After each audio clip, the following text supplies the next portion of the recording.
കൊഴിഞ്ഞാമ്പാറയിലെ honey trap കേസിൽ കൂടുതൽ അന്വേഷണം നടത്താൻ ഒരുങ്ങുകയാണ് പോലീസ്.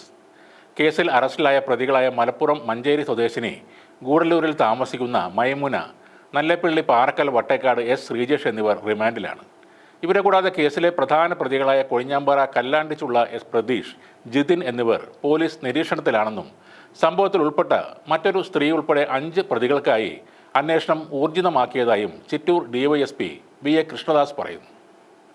ഈ ഹണി ട്രാപ്പിന് പിന്നിൽ വലിയൊരു സംഘമുണ്ടെന്നാണ് പോലീസിൻ്റെ വിലയിരുത്തൽ. അതിനാൽ തന്നെ വിശദമായ അന്വേഷണത്തിനാണ് പോലീസ് ഇപ്പോൾ തയ്യാറാവുന്നത്. കൊല്ലങ്കോട് സ്വദേശിയായ ജോത്സനെയാണ് ബുധനാഴ്ച കല്ലാണ്ടിച്ചുള്ളയിലെ വീട്ടിലെത്തിച്ച് കവർച്ച നടത്തിയത്. മൈമുനയും ഒരു യുവാവും ചേർന്ന് ജോത്സൻ്റെ വീട്ടിൽ പോയാണ് അയാളെ ക്ഷണിച്ചു വരുത്തിയത്. പ്രതീഷിൻ്റെ വീട്ടിലെത്തി പൂജ ചെയ്യുന്നതിനിടെ ജോത്സനെ ഇവർ സംഘം ചേർന്ന് മർദ്ദിക്കുകയും വസ്ത്രങ്ങൾ അഴിച്ചെടുക്കുകയും ചെയ്തു. ജോത്സൻ്റെ സ്വർണ്ണാഭരണങ്ങളും ഫോണും പണവും കവർന്നെടുത്തു. തുടർന്ന് മൈമുനയോടൊപ്പം ചേർത്ത് ഫോട്ടോയും വീഡിയോയും ചിത്രീകരിച്ചു. അതിനുശേഷം 20 ലക്ഷം രൂപ കൊടുത്തില്ലെങ്കിൽ ഇവ സമൂഹ മാധ്യമങ്ങളിൽ ഇടുമെന്നും ബന്ധുക്കൾക്ക് അയച്ചു കൊടുക്കുമെന്നും ഭീഷണിപ്പെടുത്തിയെന്നാണ് ജോത്സൻ പോലീസിൽ പരാതി നൽകിയിട്ടുള്ളത്. ഇതിനിടെ മറ്റൊരു പ്രതിയുടെ മൊബൈൽ ലൊക്കേഷൻ പിന്തുടർന്ന ആ സ്ഥലത്തെത്തിയ ചിറ്റൂർ പോലീസിനെ കണ്ട് വീട്ടിലുണ്ടായിരുന്ന ഈ സംഘം ഇറങ്ങി ഓടുകയായിരുന്നു. അന്വേഷിച്ചു വന്ന പ്രതിയെ കിട്ടാതെ വന്നതോടെ പോലീസ് മടങ്ങിപ്പോവുകയും ചെയ്തു. അതിനിടെ മദ്യലഹരിയിൽ റോഡിൽ കിടന്ന് ബഹളം വെച്ച മൈമുനയെ നാട്ടുകാർ പിടികൂടി. മദ്യലഹരിയിൽ നിലത്ത് വീണ മൈമുനയെ അസഭ്യം പിടിച്ച് സ്ത്രീകളും ചുറ്റും കൂടിയിരുന്നു. ചിലർ അതിൻ്റെ വീഡിയോ ചിത്രീകരിക്കുകയും ചെയ്തു. തുടർന്ന് കൊഴിഞ്ഞാമ്പാറ പോലീസിനെ ഏൽപ്പിക്കുകയായിരുന്നു. അവരുടെ ചോദ്യം ചെയ്യലിലാണ് ഈ സംഭവത്തിൻ്റെ ചുരുളുകൾ നിവരുന്നത്. ചൊവ്വാഴ്ച വൈകിട്ട് മൈമുനയും ഒരു യുവാവും ചേർന്ന് കൊല്ലങ്കോട്ടെ ജോത്സൻ്റെ വീട്ടിലെത്തി. ഭർത്താവുമായി പിണങ്ങി കഴിയുകയാണെന്നും വീട്ടിൽ ചില പ്രശ്നങ്ങളുണ്ടെന്നും പൂജ ചെയ്ത് അതിനൊക്കെ പരിഹാരം കാണണമെന്നും പറഞ്ഞ് അയാളെ വീട്ടിലേക്ക് ക്ഷണിക്കുകയായിരുന്നു.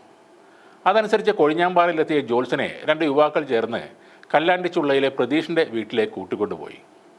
കൊലപാതകം ഉൾപ്പെടെ വിവിധ സ്റ്റേഷനുകളിലായി നിരവധി കേസുകളിൽ പ്രതിയാണ് ഈ പ്രതീഷ്. വീട്ടിൽ പൂജക്കുള്ള ഒരുക്കങ്ങൾക്കിടെ പ്രതീഷ് ജോത്സനെ ചീത്ത വിളിക്കുകയും അകത്തെ മുറിയിലേക്ക് കൂട്ടിക്കൊണ്ടുപോയി മർദ്ദിച്ച് വിവസ്ത്രനാക്കുകയും ചെയ്തു.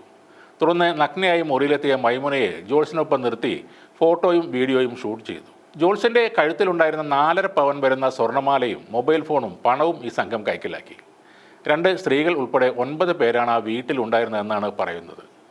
ഇവർ പുറത്തുപോയ തക്കത്തിന് പുറകുവശത്തെ വാതിലിലൂടെ ഓടി രക്ഷപ്പെടുകയായിരുന്നു എന്നാണ് ജോത്സൻ കൊഴിഞ്ഞാമ്പാറ പോലീസിൽ നൽകിയ പരാതിയിൽ പറയുന്നത്. വാസ്തവത്തിൽ ഒരു അടിപിടി കേസിലെ പ്രതിയുടെ ടവർ ലൊക്കേഷൻ തിരഞ്ഞ് ചിറ്റൂർ പോലീസ് എത്തിയ സമയത്താണ് ഈ ഹണി ട്രാപ്പ് സംഘം ചിതറി ഓടിയതെന്നും ആ തക്കത്തിലാണ് ജോത്സനെ രക്ഷപ്പെടാൻ കഴിഞ്ഞതെന്നും പോലീസ് പറയുന്നു. ഒരു സംഘം കുറ്റവാളികൾ ഈ കേസിൽ കുടുങ്ങും. എന്നാൽ ഇതോടെ ഈ ജോത്സനും ഇനി കാര്യമായ പണിയില്ലാതാകും. തനിക്ക് വരാൻ പോകുന്ന അപകടവും മാനഹാനിയും അറിയാത്തവരാണ് മറ്റുള്ളവരുടെ ഭാവിയും ഭൂതവും പറയാൻ പോകുന്നത്.